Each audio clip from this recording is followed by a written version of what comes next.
Hi, this is Megan Higgison. I'm making my heart dissection for biology 251 for AMP2. I'm going to try and get my face in the camera. I don't know if you can see me. Okay, so for the anterior of the heart, the pericardium is the tissue that keeps the heart in place within its cavity. The epicardium is everything we see here on the surface of the heart. It's easier to see the contrast. Right here is like this white layer. That's my cat Loki.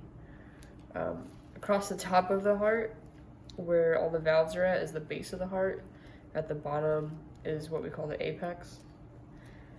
Looking from anterior without cutting into it, the right auricle would actually be on the left side because we're using the specimen's orientation. And then the left auricle is on this side. So right auricle, left auricle. And then this would be the right ventricle, left ventricle. And then our pulmonary trunk is actually easier to show. It's a valve back here, but it's going to be easier to show on the inside. So interior, the myocardium is this muscle tissue inside the heart. The endocardium is this soft light gray inside heart tissue. Our right atrium is on this up top center up here, this chamber. So here's our valve. This is the tricuspid valve that separates the atrium from the ventricle. So right here is the right ventricle, the right atrium is up top, and separating the two is the tricuspid valve. For the left side, we have our bicuspid valve, which both valves are attached by these little strings.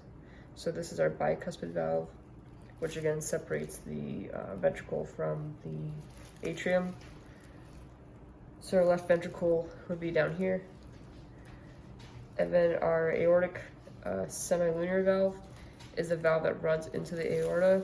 So if I shove my probe into the aorta, it's actually running along the valve for that blood to go. Same thing for my pulmonary semilunar valve. If I go in through the back, it actually got cut. It got cut when I cut this heart open, but following this probe in here, this is where the pulmonary valve leads into.